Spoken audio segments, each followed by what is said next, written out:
nggak fokus, ya, biar fokus maksudnya ya, gaduh juga. Saya tidak salah, ya. Baik, kita rahmatullah. Udah semangat belum? Walaupun hujan, enak sebenarnya di rumah gitu ya, bikin kopi panas atau susu gitu ya, terus nonton TV atau buka gadget, ya kan? Buka-buka medsos, enaknya begitu sebenarnya. Tapi teman-teman semuanya mau melangkahkan kaki ke masjid ini, ke tempat ini, mudah-mudahan Allah berikan balasan yang berlipat ganda. Allah ganti segala lalangnya dengan rezeki yang datang dari arah yang tidak disangka-sangka. Amin ya rabbal alamin. Yakin itu, kalau itu yakini, insya Allah Allah akan berikan. Ya, janji Allah tidak pernah tinggal, janji Allah tidak pernah meleset. Karena kata Allah, wa may yattaqillaha yaj'al lahu makhraja. Kalau saya bertakwa kepada Allah, Allah akan berikan jalan keluar dari segala permasalahannya. Wa yarzuqhu min haitsu la yahtasib. Dan Allah akan berikan rezeki dari arah yang tidak disangka-sangka. Begitu ya, teman-teman semuanya. Kemarin juga di sini, saya di sini, tapi jamaahnya beda. Ibu-ibu semuanya hadir. Ya, sekarang ibu-ibu juga ada, remaja juga ada, pemuda juga ada. Mudah-mudahan semuanya jadi pemuda tangguh. Amin. Jadi kalau pemuda lagi saya berasa kalau melihat anak muda kayak gini, ya kan? Ini kan rata-rata umurnya paling di bawah 40 kan? Ya di bawah 40 kan? Ya ada yang 20, ya kan? Tapi yang 15 mah jarang ya, jarang paling beberapa orang. Ikhwan fillah rahmatullah. Kata Rasulullah begini, "Majtama'a qaumun fi baitin min buyutillah yatluna kitabullah wa yatadarasunahu bainahum illa khulqat malaikah wa ghasyiyatuhum rahmah wa nazalat 'alaihim sakinah wa ghafarahumullahu fi man 'indah." Wajar ya kalau tadi barang anak-anak agak aneh, enggak apa-apa.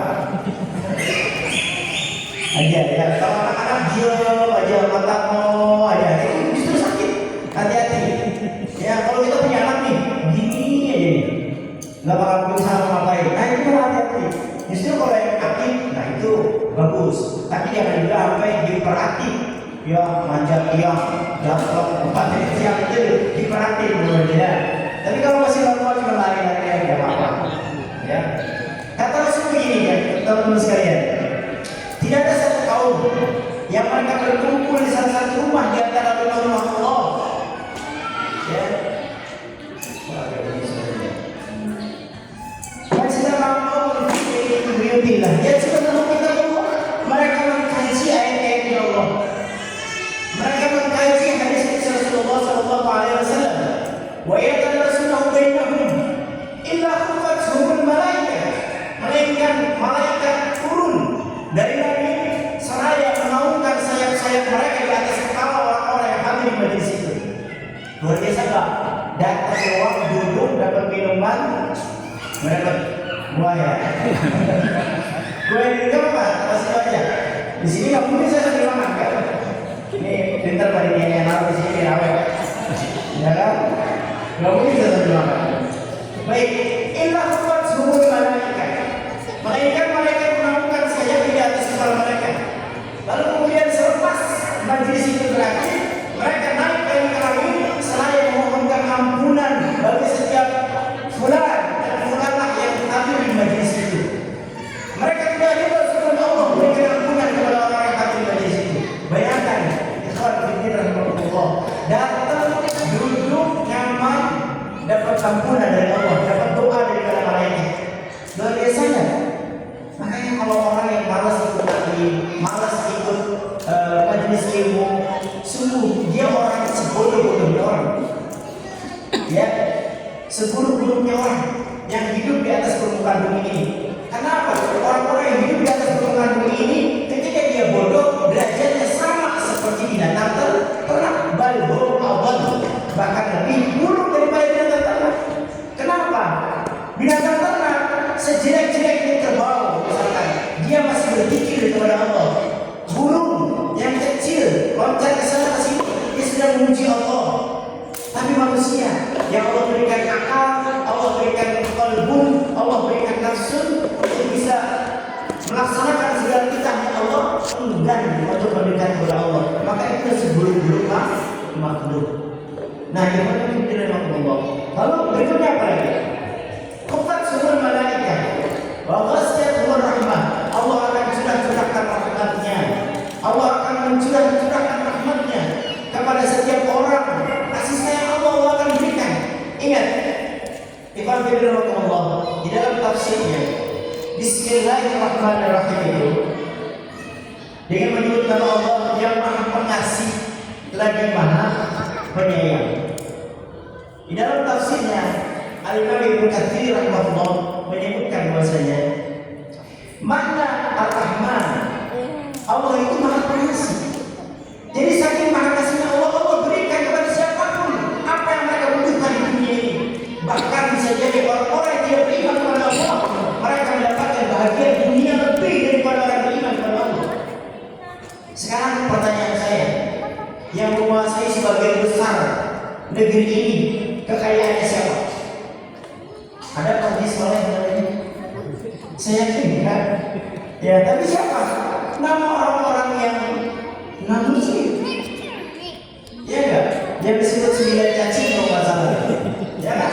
Apa itu 9 cacing kan ya? Mereka ngikutin agak itu cacing aja. Apa? Ya. Mereka diberikan oleh Allah SWT bahkan berlebih dunia mereka. Karena dunia itu bukan ukuran kemuliaan.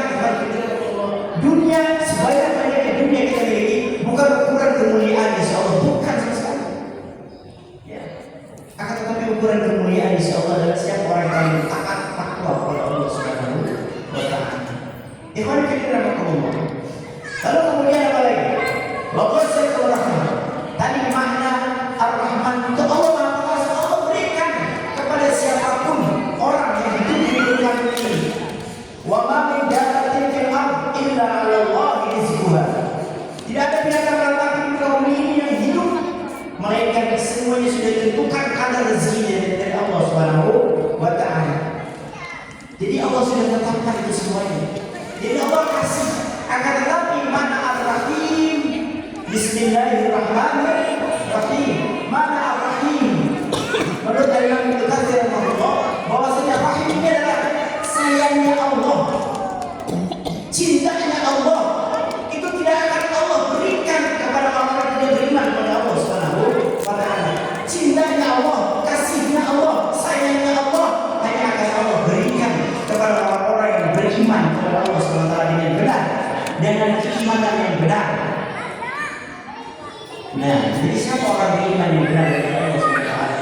Orang-orang yang membuktikan imannya bukan dengan lisan saja, akan tetapi dibenarkan oleh hati, tasdiqun bil qalbi, iqrarun bil lisan, wa 'amalun bil arkan. Dengan hati diakui, dengan lisan dijawabkan, diucapkan, dan dengan perbuatan diamalkan. Jadi salah satu amalnya apa?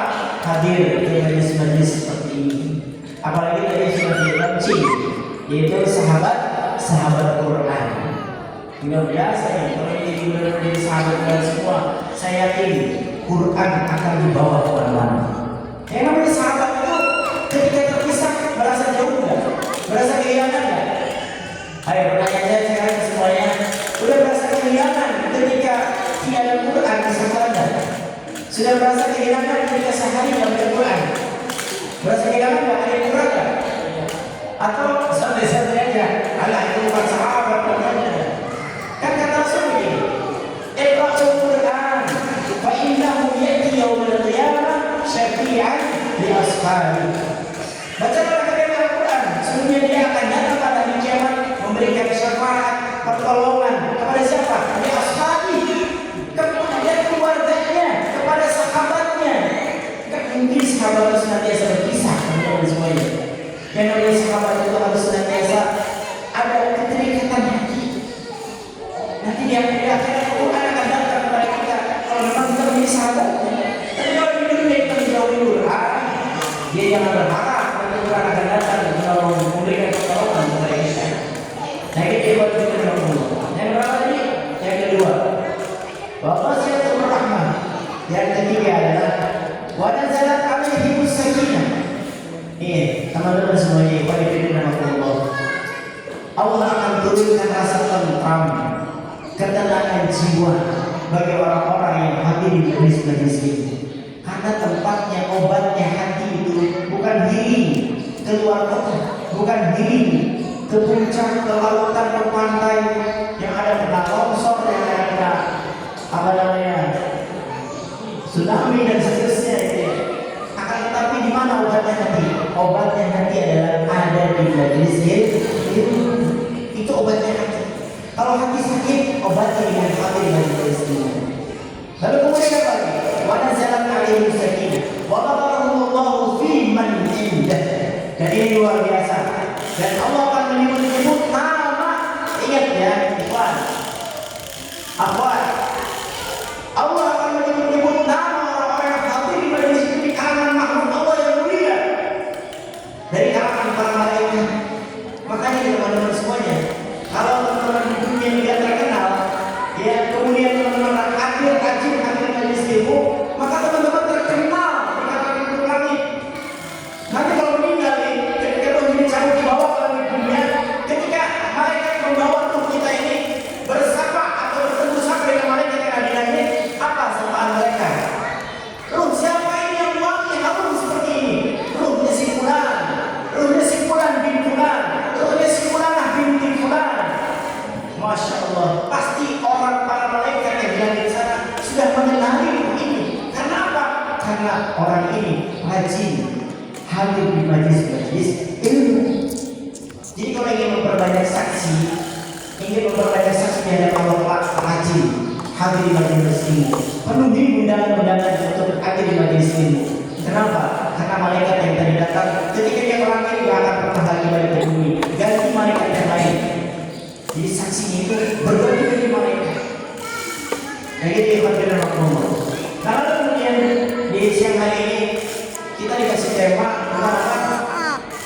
Jadikan sahabat dan sahabat sebagai pengawal hidup. Mentadaburi buah kanan Isra wal Mi'raj. Nah, saya tentang Isra dan Mi'raj karena Syekh Nasruddin Al-Albani sudah saya rangkum. Jadi ini hadis-hadis dan tahrijnya. Saya sudah rangkum tentang bagaimana aktivitas Isra wal Mi'rajnya bagi Rasulullah SAW yang kita ambil dari hadis-hadis yang sahih saja, yang sudah diperiksa kesahihannya, karena banyak pentebaran juga hadis-hadis Israiliyah yang berkenaan dengan Isra dan Mi'rajnya bagi Rasulullah SAW. Lalu kemudian kita petik apa sih buah tangan bagi Rasulullah ketika melakukan Isra dan Mi'raj. Sampai di berapa saya? Jam 3 ya, sekarang jam setengah 3, biar mudah-mudahan cukup. Bercik, ada story.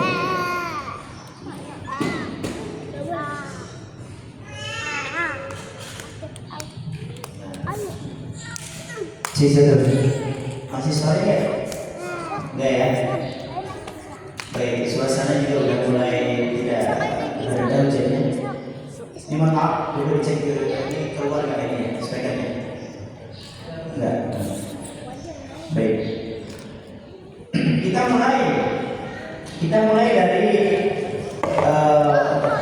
perjalanan Isra wal Mi'raj dari Rasulullah Muhammad SAW. Mungkin tidak akan saya ceritakan secara lengkap, hanya poin-poin tertentunya saja.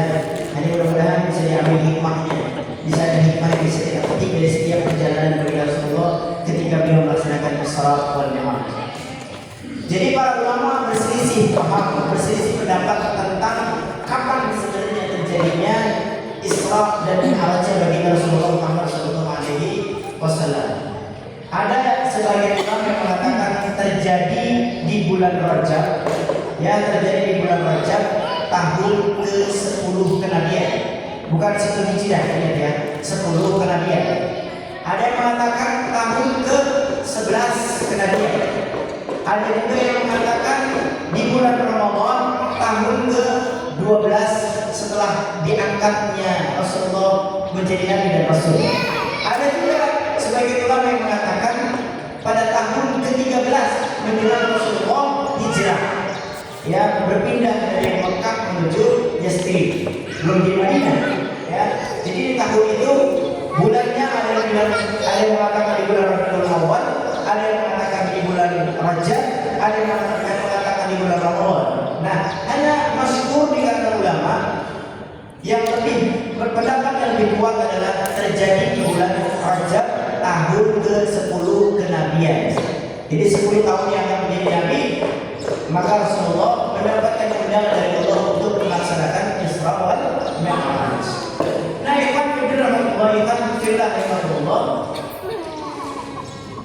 menjelang beberapa bulan, 2 bulan menjelang Rasulullah Isra wal Mi'raj, di tahun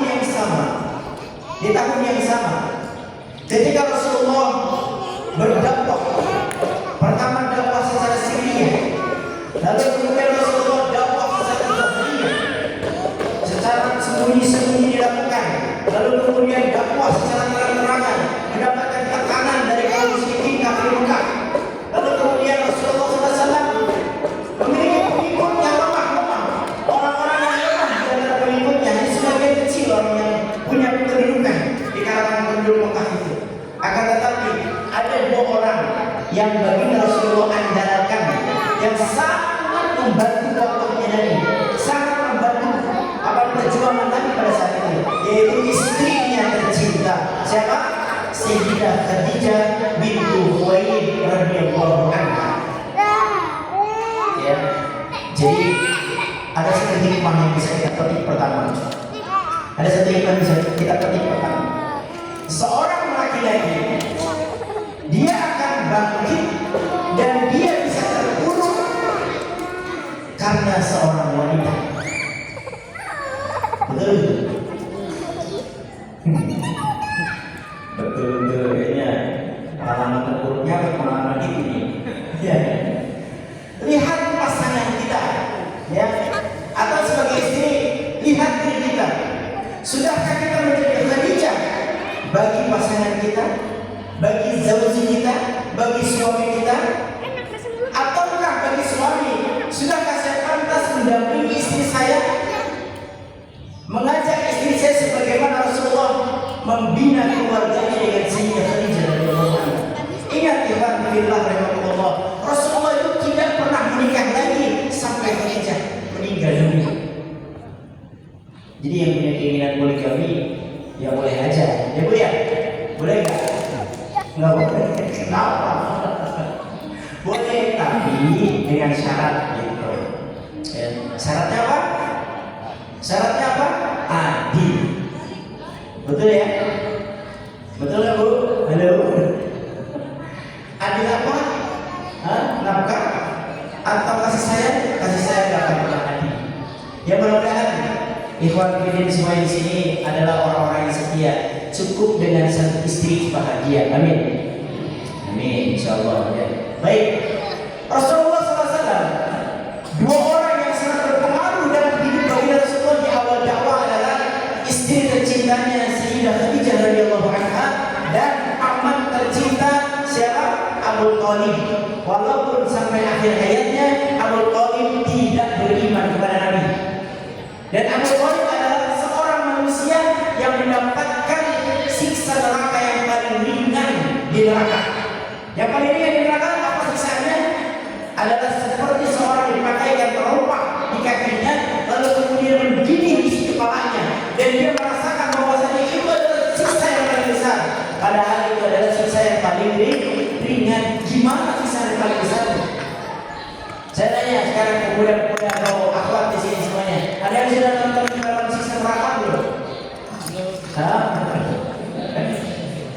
Itu buat orang-orang yang awam aja, gitu ya. Banyak orang-orang yang awam nonton film siksa neraka langsung ingin taubat. Tapi untuk yang seringkali itu nggak perlu, ya nggak perlu saya yakin, karena sudah yakin bagaimana siksa neraka, bagaimana nikmatnya surga. Betul-betul.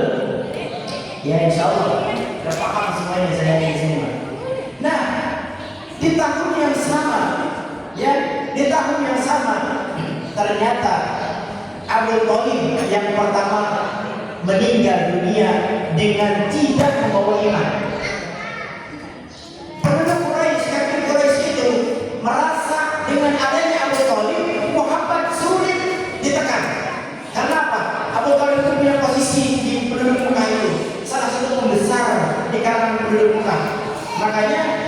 ketika kafir Quraisy ingin makan baginda Rasulullah, itu tidak bisa dengan tekanan yang sangat kuat. Kenapa? Karena masih dilindungi oleh pamannya.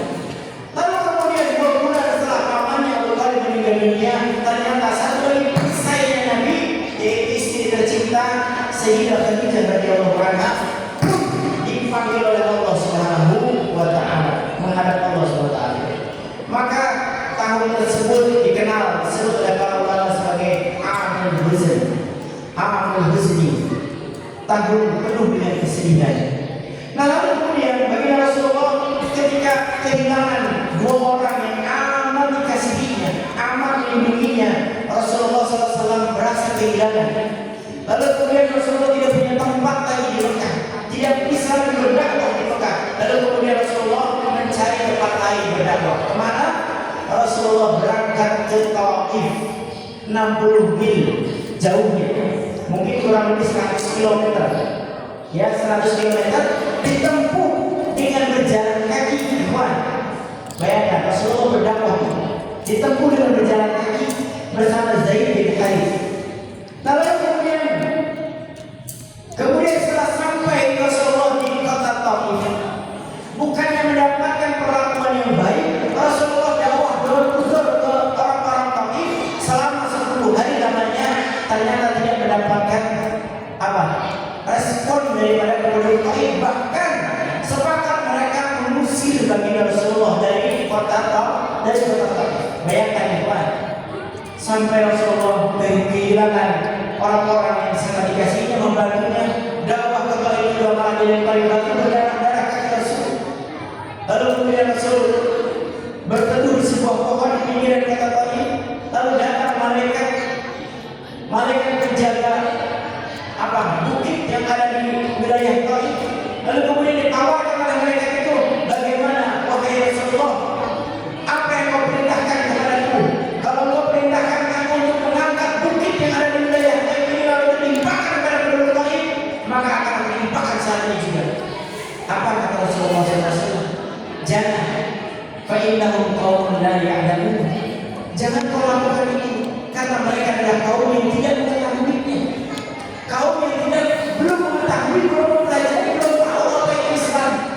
Lalu kemudian Rasulullah berdoa, ya Allah, keluarkan dari penduduk Taif ini orang-orang yang fasih tentang agama ya Allah, orang-orang yang mau berjuang untuk agama ya Allah. Sampai hari ini ikhwan fillah Allah, doa Rasulullah terkabul. 100% penduduk Taif itu muslim.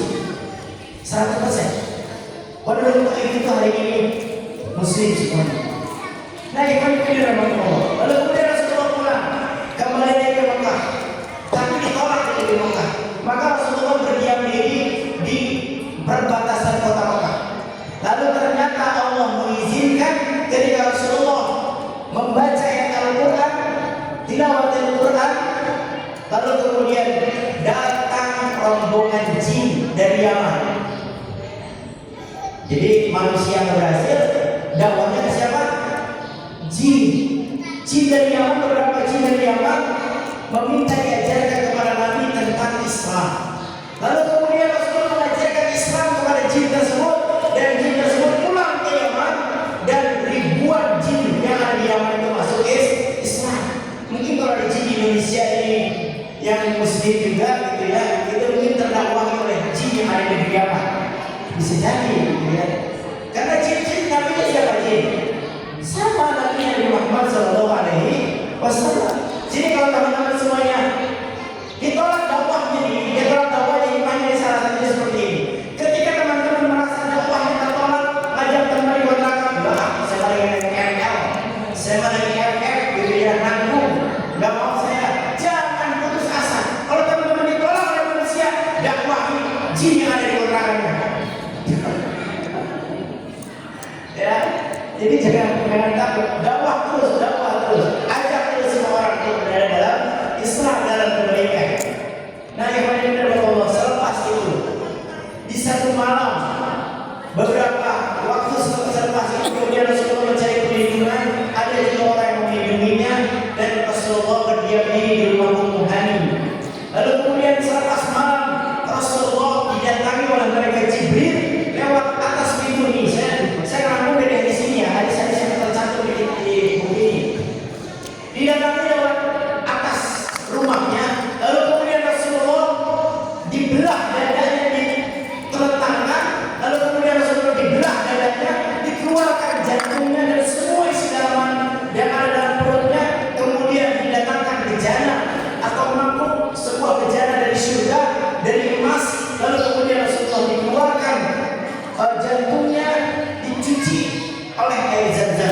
dua malaikat itu.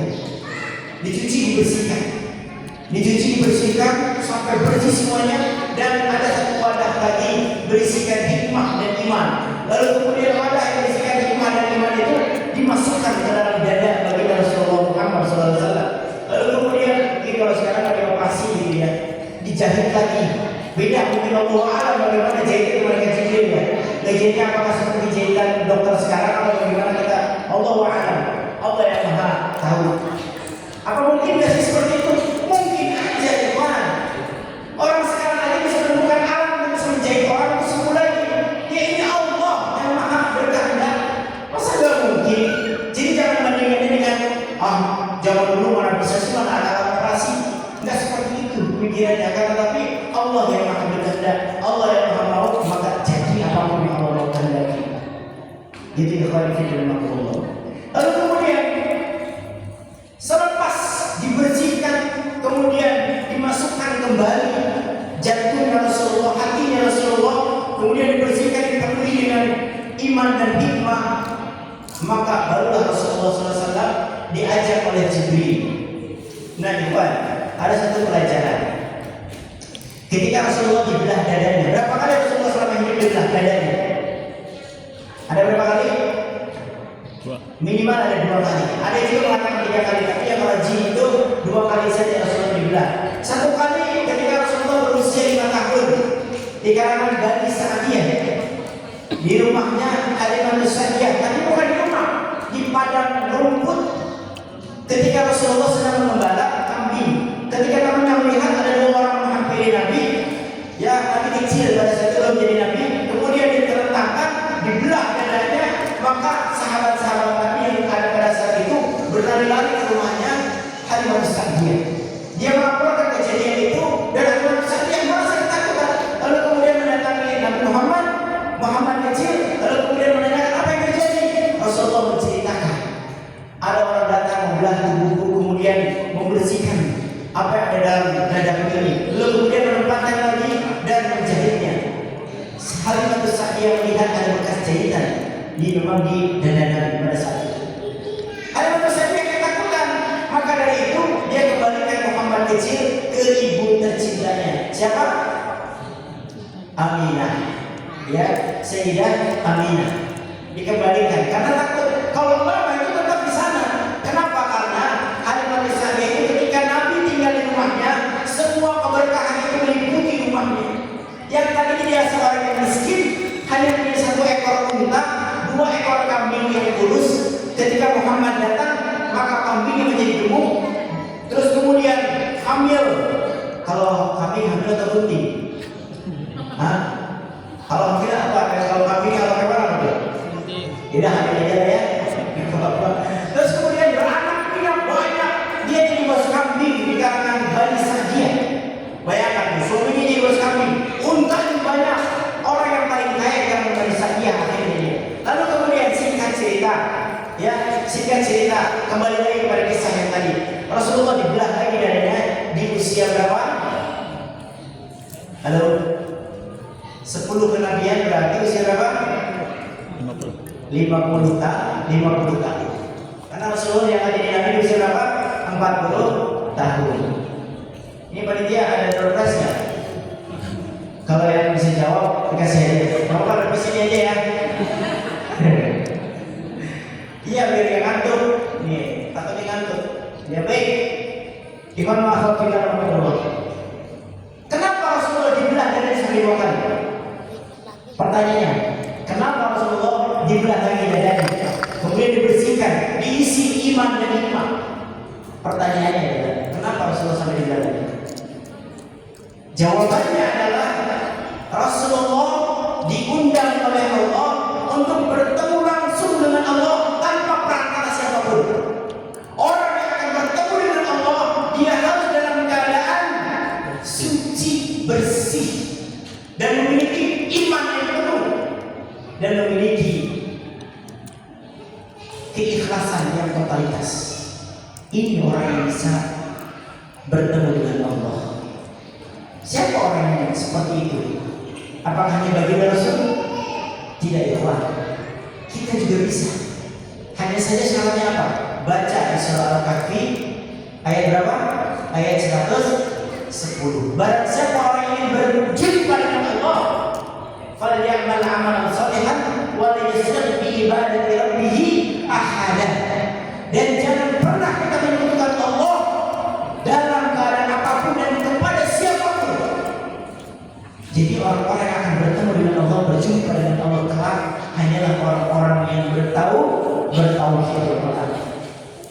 Pesan yang pertama, hikmah yang pertama adalah Rasulullah dibersihkan dirinya dari segala bentuk kekotoran, dan apapun yang dapat mengotori jiwanya ketika ingin bertemu dengan Allah Subhanahu wa taala. Maka Rasulullah dibelah dari dadanya, dan kemudian selepas posisi itu Rasulullah dibawa oleh malaikat Jibril dan didatangkan satu hewan, satu tunggangan yang dia lebih besar daripada hewan, akan tetapi lebih kecil daripada begal. Begal itu apa? Sejenis kuda. Ya, himar itu apa? Keledai. Lebih besar dari keledai, lebih kecil daripada kuda. Tapi bersayap, warnanya putih. Kalau melihat dari jauh dia bercahaya. Ini diceritakan dalam hadis seperti ini. Nah, lalu kemudian ketika Rasulullah ingin menaiki si buruk itu, namanya buruk. Ya, buruk itu intinya apa ya? Nggak mau gitu. Kayak nggak mau lah, ketakutan. Nah, kemudian Jibril mengatakan kepada buruk, tahukah engkau siapa orang yang akan menaikimu ini? Dia adalah orang yang terbaik yang Allah turunkan di muka bumi ini. Dialah baginda Rasulullah Muhammad SAW. Maka kemudian buruk terdiam dan Nabi Muhammad menaiki buruk tersebut. Ketika Nabi Muhammad menaiki buruk tersebut, lalu kemudian melesat sejauh mata memandang. Satu kali loncatan buruk itu sejauh mata memandang. Ya, saking cepatnya bagi Rasulullah menaiki buruk itu. Nah, lalu kemudian singkat cerita lagi, sampailah Nabi di Masjidil Aqsa. Nah, ini sebagaimana dari surah yang dibaca oleh Ananda Balqis dan Ananda Aisyah. Ya, Subhanalladzi asra bi 'abdihi laylan minal masjidil haram ila al-masjidil aqsa alladzi barakna hawlahu liyuriyahu min ayatina innahu huwas sami'ul basir. Maha suci Allah yang telah memperjalankan hamba-Nya. Ingat, di ayat ini Allah Subhanahu wa taala menyebut Nabi Muhammad bukan nabi, bukan rasul, akan tetapi bi 'abdihi laylan, seorang hamba-Nya pada satu malam. Hamba. Kenapa? Ikhwan fillah, Rasulullah ketika diangkat oleh Allah Subhanahu wa taala, diundang oleh Allah Subhanahu wa taala untuk Isra dan Mi'raj, Rasulullah akan Allah berikan kedudukan yang tinggi pada saat itu. Akan tetapi agar Rasulullah tidak merasa besar hati dengan kedudukan itu, maka Allah hanya menyebut Nabi pada saat itu adalah seorang hamba Allah saja. Oleh karenanya, kita semua yang hidup di dunia ini sejatinya adalah abdul. Yang namanya abdul itu apa? Hamba. Hamba itu pasti punya tuan. Siapa tuannya? Sayyidnya siapa? Tuannya siapa? Dia adalah Allah Jalla wa'ala Subhanahu wa ta'ala. Tugas abdul kepada Tuhan adalah menghamba, mengabdi, totalitas pengabdiannya, maka Tuhan tidak akan memberikan yang terbaik pada kita. Betul-betul. Nah, itu pelajaran yang kedua.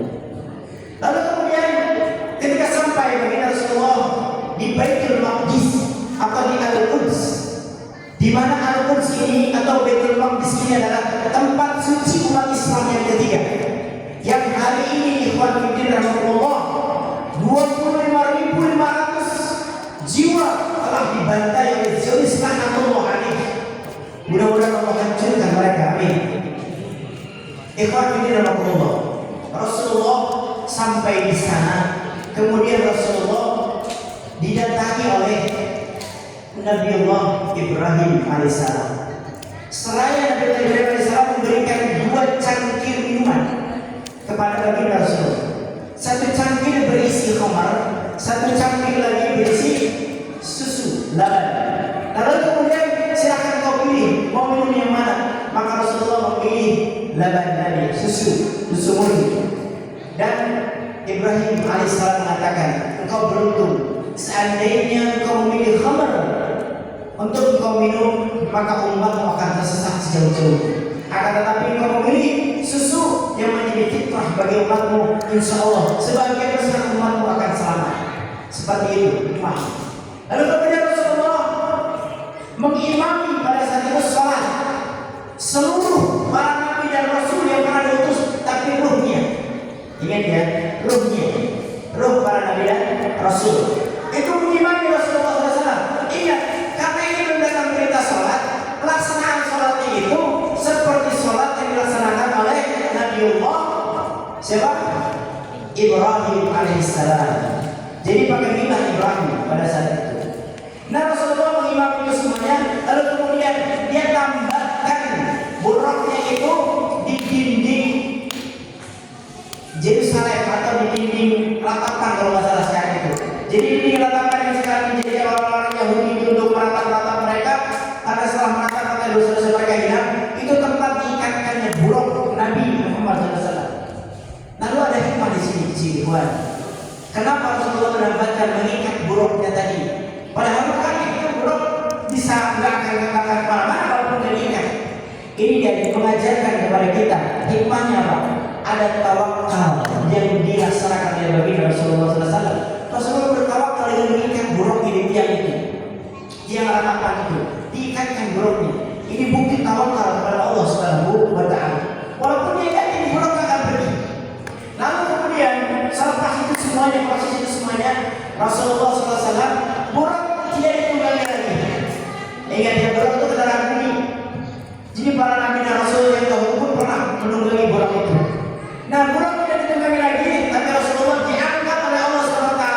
Nah, kalau tadi namanya Isra dari Bait Al-Haram sampai Bait Al-Aqsa, jadi dari Masjidil Haram ke Masjidil Aqsa itu namanya Isra. Ya, berjalan di waktu malam. Nah, lalu kemudian dari Masjidil Aqsa ke langit ke Sidratil Muntaha itu namanya Mi'raj. Apa? Mi'raj. Jadi naik nih. Nah, lalu kemudian Rasulullah ditemani malaikat Jibril. Nah, perjalanannya seperti ini. Ketika Nabi dan malaikat Jibril itu sampai ke langit yang pertama, maka malaikat Jibril mengetuk pintu langit. Maka penjaga pintu langit, malaikat yang menjaga pintu langit bertanya, "Man anta?" Siapa engkau? "Ana Jibril." Aku adalah Jibril. "Wa man ma'aka?" Dan siapa yang bersamamu? "Ma'i Nabiullah Muhammad sallallahu alaihi wasallam." Faqad uhiya ilaih. Apakah dia sudah diutus oleh Allah? Ya, dia telah diutus oleh Allah Subhanahu wa Ta'ala. Maka dibukakanlah pintu langit pada saat itu. Jadi akhwat fillah rahimakumullah, langit itu ada pintunya. Di mana pintu langit? Halo? Di mana pintu langit? Di langit. Pintu langit itu ada di mana? Di Baitul Aqsa, di Masjidil Aqsa. Atasnya Masjidil Aqsa itu adalah pintunya langit. Seandainya saja pintu langit itu ada di mana-mana dan langit itu nggak berpintu, maka Rasulullah itu akan langsung naik dari Masjidil Haram langsung ke Sidratil Muntaha. Tapi tidak. Rasulullah diajak dulu ke Masjidil Aqsa, sholat di sana, lalu kemudian Rasulullah baru diangkat ke langit. Dari pintu langit yang pertama itu, kemudian setelah dibuka, maka Rasulullah bertemu dengan salah seorang nabi. Ya, ini hadis sahih yang dibacakan ya. Salah seorang nabi yaitu siapa?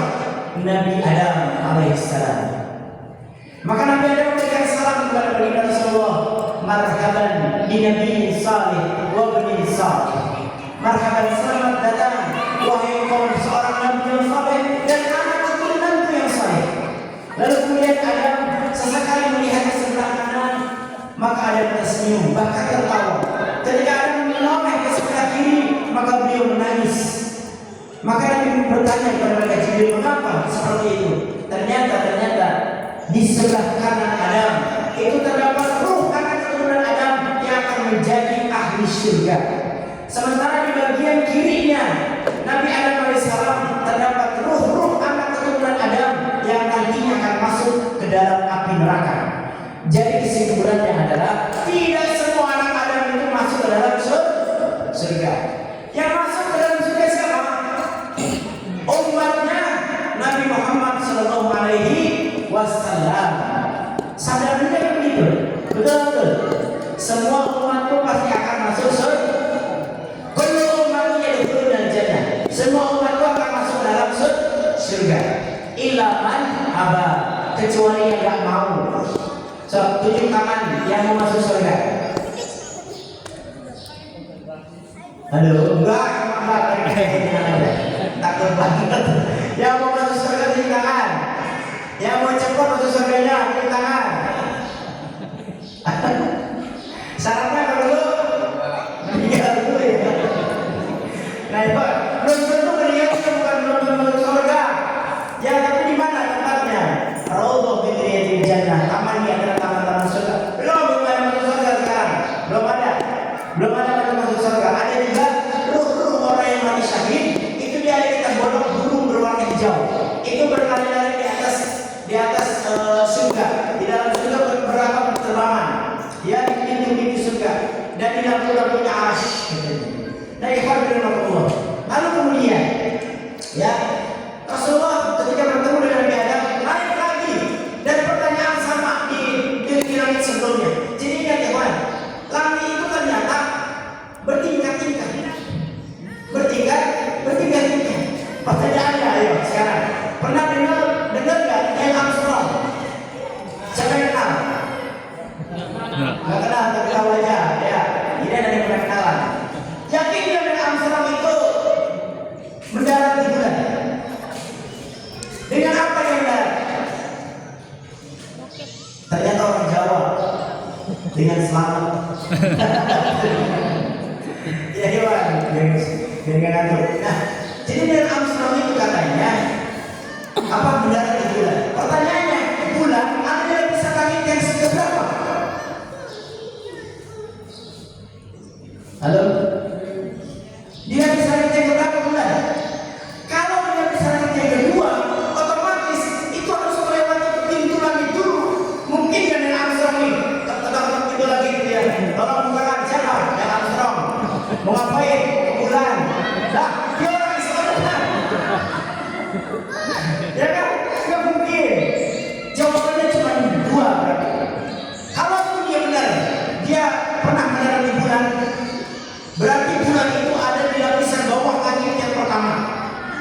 Yang kedua jawabannya, Neil Armstrong itu adalah seorang pendusta. Mana buktinya? Ada di sebuah kampus di Amerika Serikat. Jadi seorang dosen menerangkan tentang Neil Armstrong yang menempatkan pesawat luar angkasa di bulan.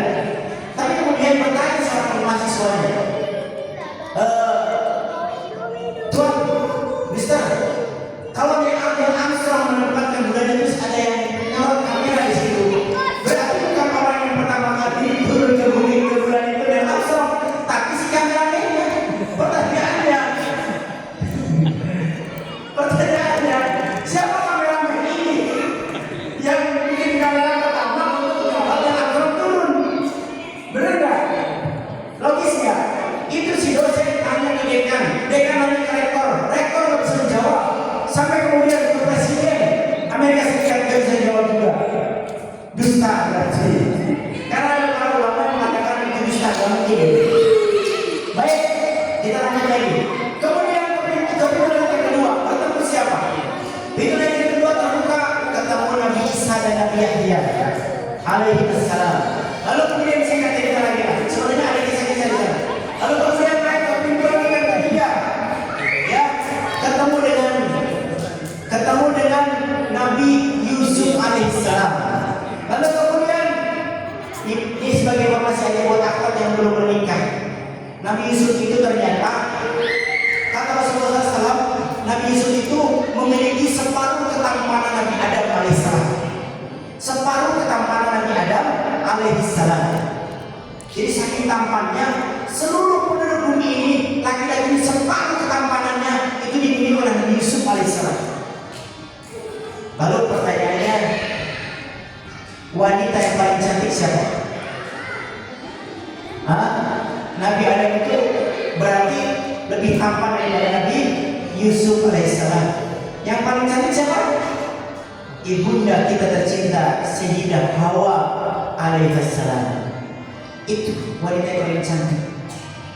Ya, jadi Nabi Yusuf itu memiliki separuh ketampanan orang-orang yang tampan di muka bumi ini. Karena saya tampan, tapi kalah tampannya Nabi Yusuf. Ya, mungkin siapa aja saya kurang paham. Mudah-mudahan separuh kakinya begitu. Baik, sekali lagi ya, Masya Allah, di ketiga ya orang-orang. Kita lanjut lagi. Kemudian naik lagi ke yang keempat, ketemu Nabi Idris alaihissalam.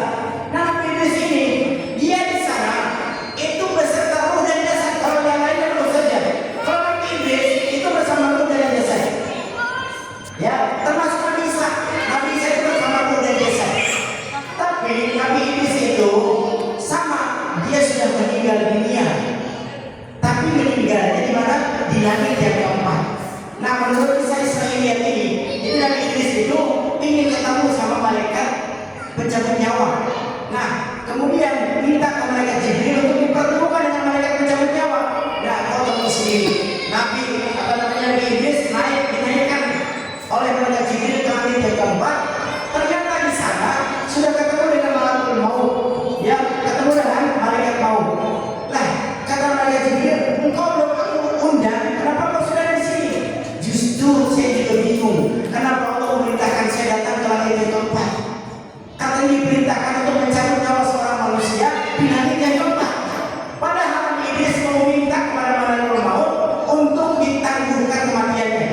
Tapi ternyata Allah berkata lain. Malaikat Nabi Idris alaihissalam dicabut nyawanya di langit yang keempat. Seperti itu. Lalu kemudian naik lagi ke langit yang kelima. Siapa di sana? Ada Nabi Harun alaihissalam. Lalu kemudian dinaikkan lagi ke langit yang keenam. Ketemu dengan Nabi Musa alaihissalam. Dan dinaikkan lagi ke langit yang ketujuh. Di sana terdapat seorang Nabi yang mulia, Khalilullah, yaitu Nabi Ibrahim alaihissalam. Dan dia sedang bersandar di dinding Baitul Ma'mur. Apa itu Baitul Ma'mur? Tempat Ka'bahnya para malaikat.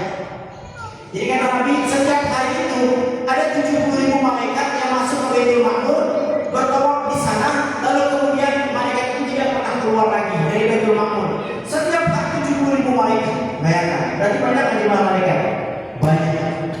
Ya, lalu kemudian ketika Rasulullah sampai ketemu dengan Nabi Ibrahim alaihissalam, malaikat Jibril menaikkan lagi Rasulullah ke Sidratil Muntaha. Nah, sampai di sana malaikat Jibril menampakkan wujud aslinya. Jadi malaikat yang asli ini ditampakkan malaikat Jibril di sana. Memiliki 6 rambut sayap, yang satu sayapnya lebarnya dari ufuk timur sampai ufuk barat.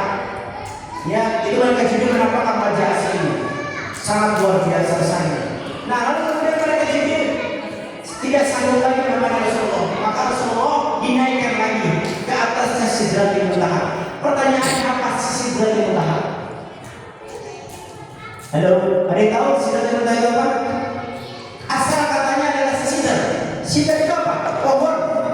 Jadi ternyata di atas langit yang tujuh sana ada satu pohon yang bernama sidar. Apa itu sidar? Pohon bidara.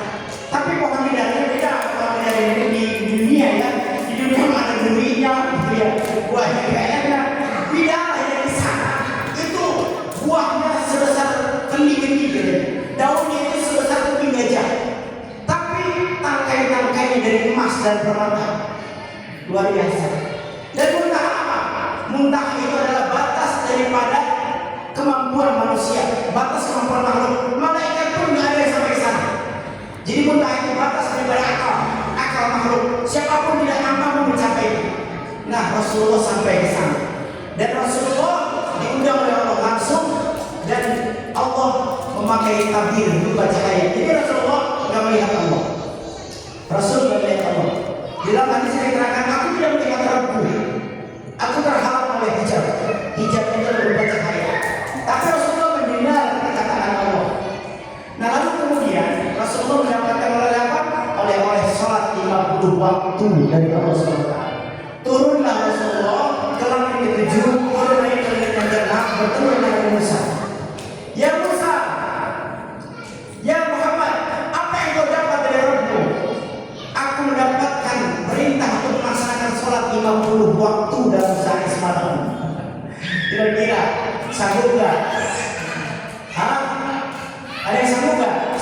perlu waktu. Maka kata Nabi Musa alaihissalam dikatakan bahwasanya laqad jarabtu bani Israil fala yastati'un. Ya Muhammad, aku pernah coba kepada Bani Israel dan mereka tidak mampu. Apalagi kaummu, engkau tidak akan mampu, kaummu akan mampu melaksanakan itu. Minta keringanan kepada Allah. Maka Nabi Muhammad SAW balik lagi ke Sidratul Muntaha atasnya, lalu kemudian minta dispensasi kepada Allah. Bolak-balik Nabi sampai berapa balik dan dikurangi setiap Nabi balik menghadap Allah dikurangi 5. Nah sampai tinggal 5 waktu kemudian Rasulullah datang lagi kepada Nabi Musa. Minta keringanan kepada Nabi Musa. Kata Nabi Musa, minta keringanan kepada Allah. Umat tidak akan sanggup. Maka kata Nabi dikatakan, Fastaihat Rabbi. Aku dah malu kepada Rabbi. Aku dah malu kepada Allah saya minta keringanan. Nah kalau dikurangi lagi 5 berapa? Dah habis. Ya 5 aja deh. Banyak yang digaris, betul? Banyak yang digaris salah. Halo, banyak yang digaris. Banyak. Ikhwan fillah. Satu oleh-oleh, ada 3 oleh-olehnya yang Nabi bawa turun ke muka bumi ini. Pertama, perintah salat. Yang kedua, Rasulullah diturunkan ayat lillahi ma fis samawati wa fil ardh. Surah apa itu? Amanah Rasul bima unzila ilaihi min rabbihi wal mu'minun. Surah apa? Al-Baqarah ayat 284 ya sampai 286. Jadi diturunkan di langit itu, dikasih pilihan itu oleh Allah kepada Nabi Muhammad SAW. Yang ketiga oleh-olehnya adalah jaminan bahwa umat Nabi Muhammad tidak akan masuk ke dalam neraka asalkan dia tidak ada kesyirikan di dalam hatinya walau sebesar biji zarrah. Nah seperti itu Pak Firmanullah. Lalu kemudian ini saya minta 5 menit lagi, kajian 5 menit lagi. Nah Pak Firmanullah. Lalu kemudian oleh-oleh yang terbesar yang Allah berikan ke alam dunia ini bagi kita semuanya umat Nabi Muhammad SAW. Satu perintah yang Allah punya langsung Nabi Muhammad SAW untuk menghibur Nabi dari segala kegelisahan, untuk menghibur Nabi dari segala kegundahan hidup, yaitu adalah ibadah salat. Maka pelajarannya adalah bagi ikhwan, bagi akhwat yang antum penuh dengan kegelisahan, penuh dengan kegundahan, seandainya saja antum salat dengan benar, antum salat sebagaimana yang dicontohkan oleh baginda Rasulullah, maka niscaya Allah akan berikan ketenangan, Allah akan berikan kedamaian di hati kita semuanya. Itu pelajaran ikhwan. Lalu kemudian bagi seorang yang beriman kepada Allah, yang dia melaksanakan salat dengan baik, maka ada 3 kebaikan yang Allah akan berikan kepada dia. Jadi salat itu bisa memberikan kelebihan bagi seorang mukmin minimal ada 3. Yang pertama, pengaruhnya bagi kepribadian seorang mukmin, salat itu adalah as-salatu quwwatun ruhiyyatun wa nafsiyyatun. Salat itu bisa memberikan kekuatan bagi personality setiap mukmin. Salat itu kalau salat benar bisa memberikan dampak positif kepada diri pribadi seorang mukmin. Ruhiyahnya, jasadiahnya. Kalau antum sering sakit, maka perbanyak salat. Insya Allah Allah akan sembuhkan. Kalau antum sering rendah, maka laksanakan salat, dekati Allah dengan salat, perbanyak yang lain dan seterusnya. Insya Allah Allah akan kuatkan ruhiyahnya, Allah akan kuatkan nafsiyah dan jasadiahnya. Diri kita ini Allah akan kuatkan. Yang kedua, saya singkat saja. Yang kedua, salat akan berpengaruh atau berdampak kepada diri pribadi seorang mukmin, quwwatun khuluqiyah. Kekuatan apa?